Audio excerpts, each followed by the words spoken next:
ఇక్కడ ఫ్యాన్ తిరుగుతుంది. కోడి కత్తి చూశారు తమ్ముళ్ళు, కోడి కత్తి ఇంత, ఎంక్వైరీ బారుడంతా. విన్నారా మీరు ఈ డ్రామా? ఎవరేశారు? ఎన్ఐఏ వేసింది. కాపలాదారుడు దేశాన్ని కాపాడుతానని దొంగలు కాపాడుతున్నాడు ఆ నరేంద్ర మోడీ. ఇంకో పక్కన నిన్న చూశారు బాబాయ్. ఏం తమ్ముళ్ళు చూశారా పులివెందుల్లో నాటకం? వాళ్ళ చిన్నాన్నే చంపేసి నాటకాలు ఆడే పార్టీ ఏం పార్టీ తమ్ముళ్ళు ఇది? వీళ్ళు ఏమి నాయకులు అడుగుతున్నా, మిమ్మల్ని అందరిని అడుగుతున్నా. మీరు అర్థం చేసుకున్నారా? ఫాలో అవుతున్నారా? పులివెందుల్లో జరిగిన హత్య మేము కూడా వాచ్ చేస్తున్నామని చేలిపైకెత్తండి. అందరూ ఫాలో అవుతున్నారు. నేను అడుగుతున్నా, మీ ఇంట్లో ఒక కుటుంబ సభ్యుడు ఎవరన్నా చంపేస్తే ఇమ్మీడియట్ గా పోలీసులకు ఫోన్ చేస్తారు లేదా తమ్ముళ్ళు అని మిమ్మల్ని అడుగుతున్నా. ఫోన్ చేయరు. గుండెపోటుతో చనిపోయారని నాటకం ప్రారంభిస్తారు. ఎక్కడన్నా ప్రపంచంలో చూసారా? చనిపోయిన వాడికి కుట్లేసి ఆడి నుంచి గుడ్డ కడతారు. కట్టారు, ఎప్పుడు బ్యాండేజ్ కట్టారు చూసారా? ఎప్పుడన్నా విన్నారా? ఎవరన్నా చేస్తారా ఈ పని? సాక్ష్యాలు తారుమారు చేస్తారా? రక్తం ఉంటే రక్తాన్ని కడిగేస్తారా? ఆ అసాక్షి ఎన్ని ఉంటుందా టీవీ కూడా, దాని పేరే అసాక్షి. అన్ని ప్రచారాలు దొంగ ప్రచారాలు, తప్పుడు సాక్షి, పనికిరాని పేపరు, పనికిరాని టీవీ.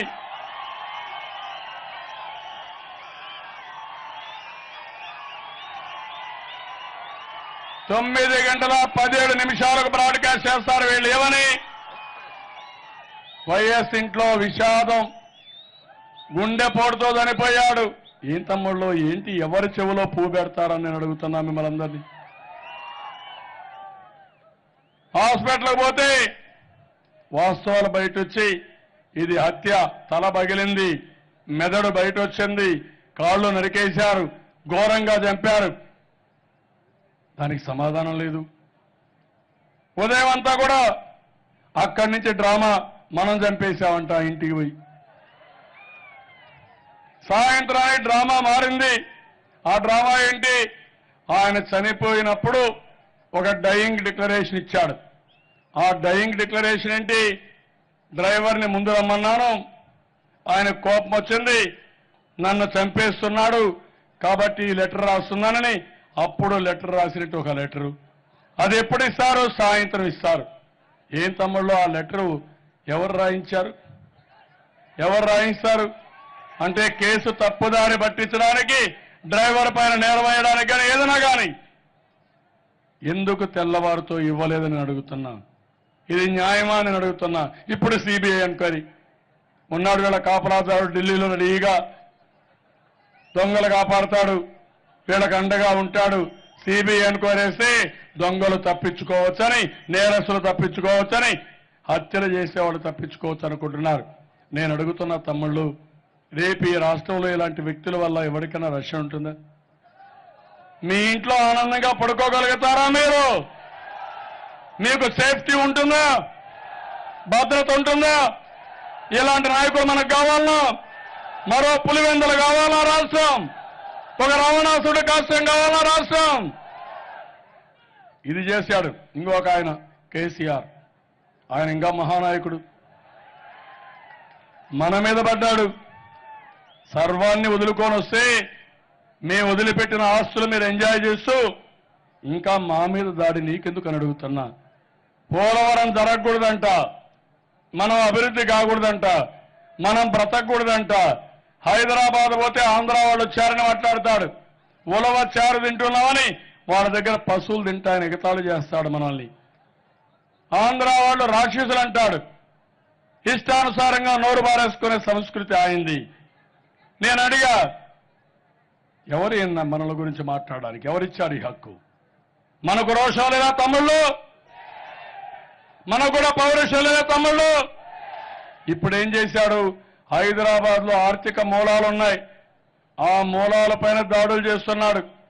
మనం ఎవరన్నా అభ్యర్థి నిలబెడితే హైదరాబాద్ లో ఆస్తుంటే అమ్మడానికి వీలు లేదని రిజిస్ట్రేషన్ ఆఫీసు చెప్పి రిజిస్ట్రేషన్ ఆఫ్ చేశాడు. మన ఆస్తుల పైన తప్పుడు నోటీసులు ఇచ్చి ఈ ఆస్తి ప్రభుత్వందని లిటిగేషన్ పెట్టాడు. అందరినీ బెదిరిస్తున్నాడు. వాళ్ళని ఇక్కడ పంపిస్తున్నాడు. పంపించి ఏం చెప్తున్నాడు? మీరు మీ పని చేయండి, వైఎస్ఆర్ కాంగ్రెస్ పని చేయండి, వైఎస్ఆర్ కాంగ్రెస్ పార్టీలో పోటీ చేయండి అని ఇష్టానుసారంగా ప్రవర్తిస్తున్నాడు. నేను అడుగుతున్నా, ఈ రోషం ఈ గడ్డ మీద పుట్టిన ప్రతి ఒక్కరిలో రావాలి. ఒకప్పుడు వియత్నాం దేశంలో అమెరికా దాడి చేస్తుంది. చిన్న దేశం, అగ్రదేశం దాడి చేసి వాళ్ళు ప్రజలంతా ఒకటి ఆలోచిస్తారు, మన దేశాన్ని మనం కాపాడుకోవాలి, ప్రజలే సైనికులుగా మారాలి, తిరుగుబాటు చేయాలి. అమెరికా నుంచి సైనికులు వస్తే మనమే యుద్ధం చేద్దామని యుద్ధం చేసి 55,000 మందిని చంపి అమెరికా అపజయాన్ని ఒప్పుకొని మేము తప్పు చేశాం, మేము వెళ్ళిపోతామని అమెరికా వెళ్ళిపోయే పరిస్థితి ఒక చిన్న దేశం చేసుకొచ్చారు. ఒక కేసీఆర్, ఒక నరేంద్ర మోడీ, ఒక జగన్మోహన్ రెడ్డి, వీళ్ళు ముగ్గురు మన పైన దాడి చేస్తే నేను అడుగుతున్నా మిమ్మల్ని, మీరందరూ ఐకమత్యం కావాలి, ఊరూరొకటి కావాలి. ఈ గడ్డ మీద పుట్టిన వాళ్ళు ఈ రాష్ట్రాన్ని కాపాడుకోవడానికి పనిచేస్తామని ముందుకొచ్చి వైఎస్ఆర్ కాంగ్రెస్ పార్టీ చిత్తుగా ఓడిపోవాలి, డిపాజిట్ కూడా రాకుండా ఓడించాల్సిన బాధ్యత మీ పైన ఉంది. 2014లో నిశ్శబ్ద విప్లవం. ఆ రోజు కాంగ్రెస్ పార్టీ తప్పు చేశారు, విభజన చేశారు, 2% ఓట్లు కూడా రాలా. 125 సంవత్సరాల చరిత్ర ఉండే కాంగ్రెస్ పార్టీ ఒక్క ఓటు కూడా వేయకుండా ఆ పార్టీకి మీరు గుణపాఠం చెప్పారు. ఇప్పుడు తప్పు తెలుసుకున్నారు. ఇప్పుడు నేను అడుగుతున్నా, విభజన చట్టంలో అన్యాయం చేసిన వ్యక్తిని, మనకు ఆస్తుల్లో అన్యాయం చేసిన వ్యక్తిని, ఆంధ్రప్రదేశ్లో ఉండే ప్రజల్ని అనునిత్యం అవమానం చేసే వ్యక్తిని, ఆత్మగౌరవాన్ని దెబ్బతీసే వ్యక్తికి నువ్వు బాంచే నీ కాళ్ళు మొక్కుతానని సరెండర్ అవుతావా? మేము నీకు సపోర్ట్ చేయాలనా? నేను అడుగుతున్నా, ఆ రోజు కాంగ్రెస్ పార్టీకి ఇచ్చిన షాక్ ట్రీట్మెంట్ ఈ రోజు వైఎస్ఆర్ కాంగ్రెస్ కి ఇవ్వాలనా లేదా అని ఆంధ్ర రాష్ట్రంలో ఉండే ప్రజానీకాన్ని అడుగుతున్నా, ఓటర్స్ అడుగుతున్నా. ఏం తమ్ముళ్ళు, రోషం ఉందా లేదా? ఏమమ్మా, రోషం ఉందా లేదా? మన పిల్లల భవిష్యత్తు కోసం ఆలోచించండి, నా కోసం కాదు. నేను 14 ఏళ్ళు సీఎంగా ఉన్నా, 40 ఏళ్ళు రాజకీయాలు చూశా. ఈ రాష్ట్రం అంధకారం కావడం నాకు ఇష్టం లేదు, రౌడీల రాజ్యంగా కావడం ఇష్టం లేదు. మళ్ళీ ఈ రాష్ట్రాన్ని కాపాడుకోవాలంటే ఈ వైఎస్ఆర్ కాంగ్రెస్ పార్టీ ఇది ఒక పనికిమాలిన పార్టీ, రౌడీల పార్టీ, నేరస్తుల పార్టీ. ఆ పార్టీ ఇక్కడికి స్థానం లేదని మరీ మీ అందరిని కోరుకుంటూ ఇప్పుడు అడుగుతున్నా, నేను మేమందరం కూడా వైఎస్ఆర్ కాంగ్రెస్ పార్టీకి గుణపాఠం చెప్తామని, ముగ్గురి కుట్రదారులు, ముగ్గురి మోడీల్ని చిత్తుగా ఓడించి భూస్థాపితం చేస్తామని గట్టిగా చప్పట్లు కొట్టి హర్షాన్ని ఆమోదం తెలియజేయండి. మీ భవిష్యత్తు నా బాధ్యత, ఇప్పటికే చేశాను. అందుకే ఈరోజు చెప్తున్నా, మళ్ళీ చెప్తున్నా, మీకు ఎవ్వరికీ కష్టం లేకుండా అన్ని విధాలు ఆదుకుంటా, చేయూతనిస్తా, అండగా ఉంటా. ఎవరు ఎన్ని శక్తులు వచ్చినా నా దగ్గర ఏం సాగదు తమ్ముళ్ళు. అయితే నా మీద దాడి, నా మీద కాదు, రాష్ట్రం మీద దాడి, తెలుగు రాష్ట్రం ఆంధ్రప్రదేశ్ రాష్ట్రం మీద దాడి, ఈ దాడి ప్రజలపైన దాడి. అందుకే మీరు గుర్తుపెట్టుకోవాలి, వాళ్లకు గుణపాఠం చెప్పాలంటే 25 అసెంబ్లీ గెలవాలి, 175 ఎమ్మెల్యేలు గెలవాలి, ఒక చరిత్రకు శ్రీకారం చుట్టాలి, నూతన అధ్యాయాన్ని తిరిగి రాయాలని మిమ్మల్ని అందరినీ కోరుకుంటూ మళ్ళీ అడుగుతున్నా, అందరూ కూడా ఉంటారని. కోటగిరి హనుమంతరావు గారు నాకు ఇప్పుడు కూడా జ్ఞాపకం వస్తారు. ఒక నీతిమంతుడు, నిజాయితీపరుడు, ఏ విధంగా పనిచేశాడో నేను చూశాను.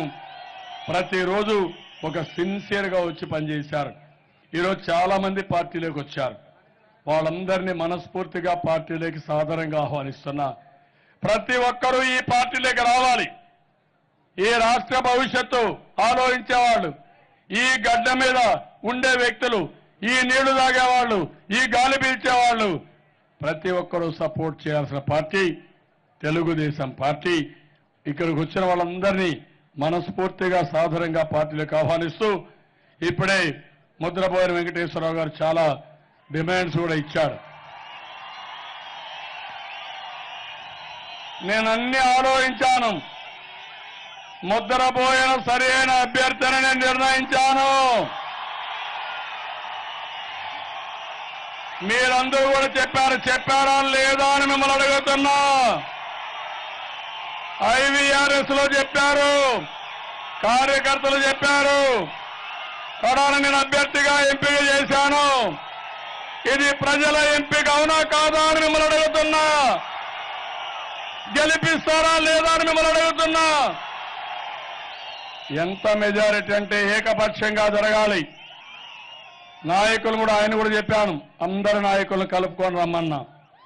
అది కూడా చెప్పాను. ఆయనలో ఉండే బలాలు బాగున్నా ఒకటి రెండు బలహీనతలు కూడా ఉన్నాయి. ఆ బలహీనతలు కూడా చాలా స్పష్టంగా చెప్పా. వెంకటేశ్వరరావు గారు ఈ చిన్న కరెక్షన్ చేసుకోండి, ఒక మంచి నాయకుడిగా తయారవుతామని ఆయనకే హితబోధ చేశాను. నా దగ్గర అందరి జాతకాలున్నాయి. అదే మరిగా రమేష్ కూడా, అట్లూరి రమేష్ కూడా బాగా యాక్టివ్గా తిరిగాడు.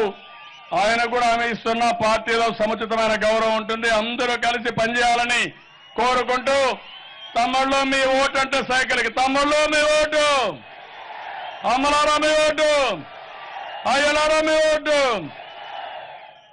తెలుగుదేశం జిందాబాద్, తెలుగుదేశం, తెలుగుదేశం, తెలుగుదేశం. ఎన్టీఆర్, ఎన్టీఆర్, ఎన్టీఆర్. నవ్య ఆంధ్రప్రదేశ్ ఆత్మగౌరవాన్ని కాపాడాలి, కాపాడాలి. ఇదే ముఖ్యం. నవ్య ఆంధ్రప్రదేశ్ ఆత్మగౌరవాన్ని, నవ్య ఆంధ్రప్రదేశ్ ఆత్మగౌరవాన్ని, నవ్య ఆంధ్రప్రదేశ్ ఆత్మగౌరవాన్ని. పోరాటానికి సిద్ధమా? చూపేయండి. పోరాటానికి సిద్ధమా? నమ్మకమా? ఇక్కడ